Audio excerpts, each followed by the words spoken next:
Pemirsa, Panglima TNI Jenderal Gatot Nurmantio berkali-kali menyebut ada sekitar 16 daerah di wilayah Indonesia yang didiami kelompok militan ISIS. Di daerah-daerah itu ISIS sudah membaur dengan masyarakat sekitar dan sulit untuk diidentifikasi. Namun di 16 daerah itu kelompok militan ISIS masih berupa sel tidur. Dan bila ada pemicu berupa pengeboman, maka sel itu bisa bangkit dan aktif melakukan teror.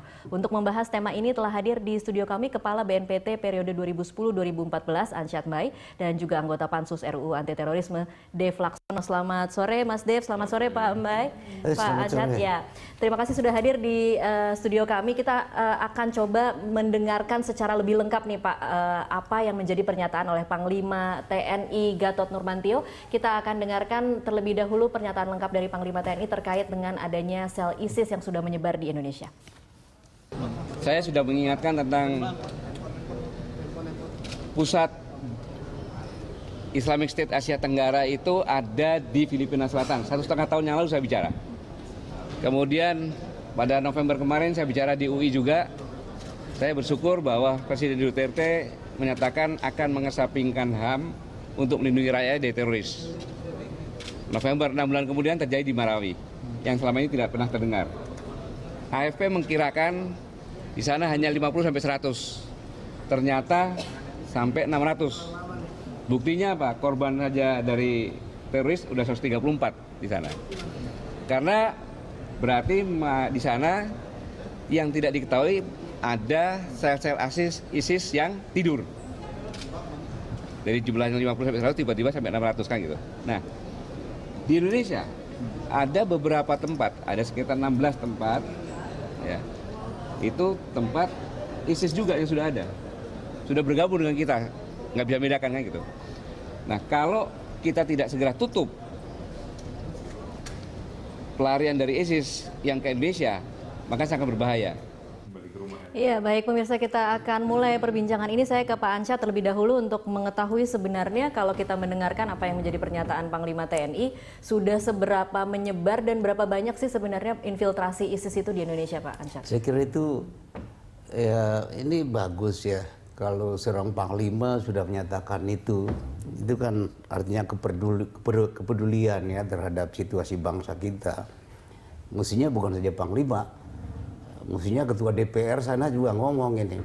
Karena ini kan ancaman bangsa ini. Terlepas daripada yang disebutkan Panglima itu, ya 16 itu kan yang diketahui secara formal. Ini adalah gerakan di bawah tanah. Tidak ada jaminan kalau satu titik itu sudah ada atau tidak merembet tempat lain. Tapi yang pasti adalah yang perlu dikhawatirkan dari data yang ada itu sudah 1.400 lebih WNI yang di Indonesia sudah berbaiat ke ISIS. Ini mereka tetap tinggal di Indonesia atau? Iya, ini yang di Indonesia. 1.400 ada di Indonesia ya Pak? Belum lagi yang perlu diperhatikan itu ada 669 WNI yang sudah gabung ke ISIS yang tergolong itu FTF, Foreign Terrorist Fighter. Itu istilah dari PBB itu. Artinya orang di luar Syria, Irak yang datang ke situ. Orang Indonesia itu 669. Ini belum yang tidak terdeteksi yang ke sana sudah ribuan itu.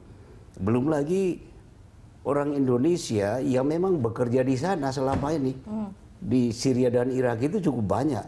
Dubes kita sendiri tidak tahu persis jumlahnya berapa. Oke, kalau 1.400 tadi bisa diketahui, itu diketahui orang-orangnya atau kita cuma hanya mengira-ngira kira-kira ada 1.400 sebenarnya Pak?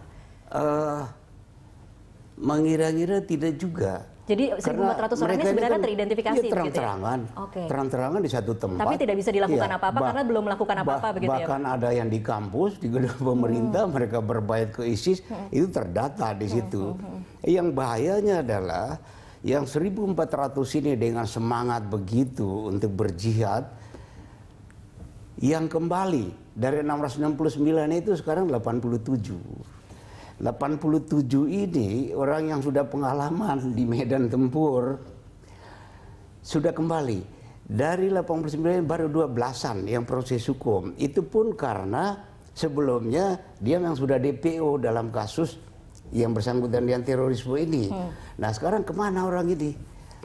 Waktu demo-demo besar kemarin itu, bulan November, Densus sudah menangkap 9 orang yang memang link dengan ISIS ini. 9 orang.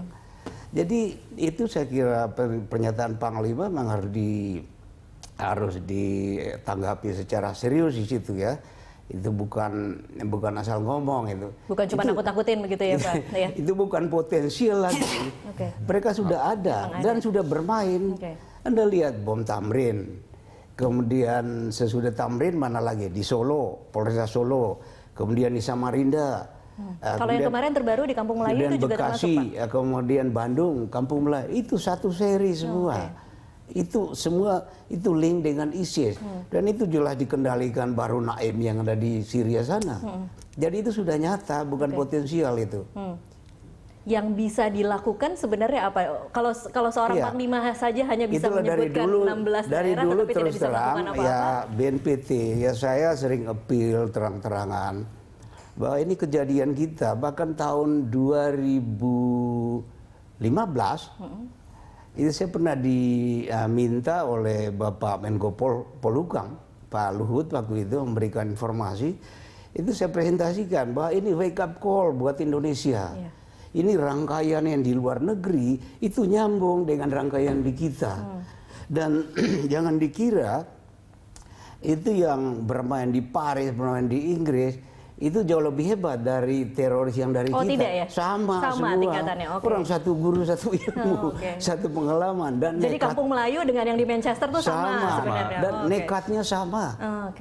Hanya mungkin tinggal yang berbeda. Kalau di sana lebih mudah dapat senjata.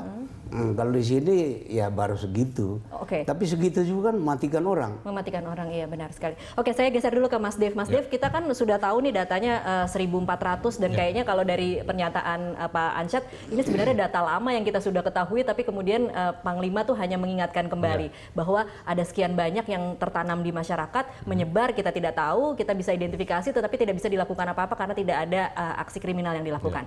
Anda sendiri dari Komisi 1, dari anggota Pansus RUU Terorisme, apa yang menjadi fokus dari Komisi 1 untuk kemudian bisa memperkuat proteksi Indonesia sendiri terhadap ancaman dari luar, ISIS terutama? Ya tentu kita dari Komisi 1 ya sisinya yang sesuai dengan fungsi tupoksi kita DPR dan mitra saya di Komisi 1 yaitu BIN, Kemhan dan Mabes TNI, yaitu pertama adalah melakukan pengawasan terhadap kinerja daripada organisasi tersebut. Apakah mereka melaksanakan fungsinya dengan baik? Satu. Terus dua, anggaran yang diberikan, apakah itu sudah cukup? Satu. Dua, bila itu sudah cukup atau tidak cukup, itu kekurangannya di mana dan pemakaiannya seperti apa? Apakah anggaran itu benar-benar diserap untuk kebutuhan melaksanakan tupoksinya atau tidak? Dan ketiga, terakhir adalah untuk pembuatan undang-undang. Apakah mereka memiliki landasan hukum yang cukup, ya, landasan hukum yang tepat untuk mereka melaksanakan fungsinya. Dalam hal ini, khusus dalam subjek ini adalah penindakan teroris. Nah, TNI itu memang fungsinya ini sedang kita godok di dalam RUU terorisme yang baru. Karena kan dengan terpisahnya TNI dengan polisi, tindakan pidana itu adalah ranahnya polisi, ya. Jadi untuk pengejaran, penuntutan, penyidikan itu semua adalah fungsinya polisi. TNI di sini adalah sifatnya itu, ya, satu diperbantukan bila diperlukan. Misalnya pas kejadian seperti di Poso, nah mengejar grup Santoso waktu itu masuk ke dalam hutan.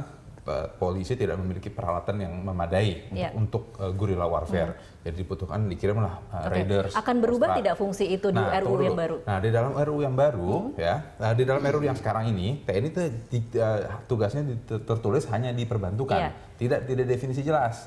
Nah, di dalam RUU yang baru ini yang sudah kita sepakati, ya, sekarang ini dari 112 DIM sudah 72 DIM yang sudah sepakati. Jadi tinggal 30-an lagi, 40-an lagi, sorry.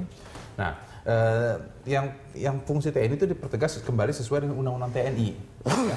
Undang-Undang TNI itu di situ di mana TNI itu akan melindungi objek vital negara, tamu negara, kepala negara, dan itu hanya terbatas di situ. Dan juga misalnya mengejar di high seas, ya, di laut lepas, ataupun di negara asing, kapal kita yang misalnya kayak waktu di Dongnam, ya, di Thailand itu yang kapal kita dibajak. Nah, itulah disitulah fungsi-fungsi TNI. Nah, cuman Yang tadi yang kemarin Panglima sudah katakan, itu memang kita semua sudah tahu. Tadi kan Pak Ansat juga sudah jelaskan, itu di media juga sudah jelas. Dan pergerakan sel-sel teroris yang hidup mati ini semua sudah ada. Sekarang tinggal dibutuhkan lagi penguatan di sisi pidananya, di sisi kekuatan di dalam undang-undang terorisme yang baru ini, sehingga Polri itu dapat melakukan penindakan, dapat melakukan penahanan berdasarkan bukti-bukti intelijen, karena sekarang ini undang-undangnya ini masih proaktif, ya. Jadi kalau ada kejadian, ya baru bisa digerebek, baru bisa diserang. Kalau yang baru ini? Nanti baru ini jadi reaktif. Jadi polisi ataupun TNI itu dapat mengejar. Nah, jadi orang-orang yang sudah dibaiat ataupun yang sudah memiliki ideologi yang sudah bergeser, itu pasti akan menunjukkan, melalui media sosial, melalui sikapnya, melalui pemikirannya, melalui omongannya. Nah, itu sebenarnya dapat mudah jadi di RUU yang baru kemudian orang-orang yang secara terbuka mendeklarasikan bahwa dia membayatkan diri kepada ISIS kemudian bisa ditindak atau seperti apa? Nggak bisa langsung ditangkap tentunya, ya. Tapi itu dapat lebih mudah diidentifikasi. Jadi bisa melakukan penyadapan, penyidikan. Nah, bila memiliki bukti yang cukup, baru polisi bisa melakukan tindakan-tindakan. Ada 1.400 tapi itu yang baru termonitor ya Pak. Belum tentu ada personel yang cukup untuk melakukan penyadapan. Saya yakin cukup sih. TNI sekarang itu jumlahnya ada 400.000. Polisi sekarang ada kurang lebih berapa Pak? 400.000. Ada 800.000. TNI 500-an. 500.000 ya, 400 sampai 500.000. Ada 500 sampai 1 juta orang. Cukup lah kalau ngajar cuma 1.000 orang sih. Oke, Pak Ansat tertawa-tawa, nanti saya akan tanyakan lebih lanjut. Ini problem dari tahun ke tahun memang bisa diketahui, tetapi begitu sulit untuk kemudian selalu diawasi dan dipantau gerak-geriknya. Kita akan bahas lebih lanjut di segmen selanjutnya. Pemirsa tetaplah bersama kami.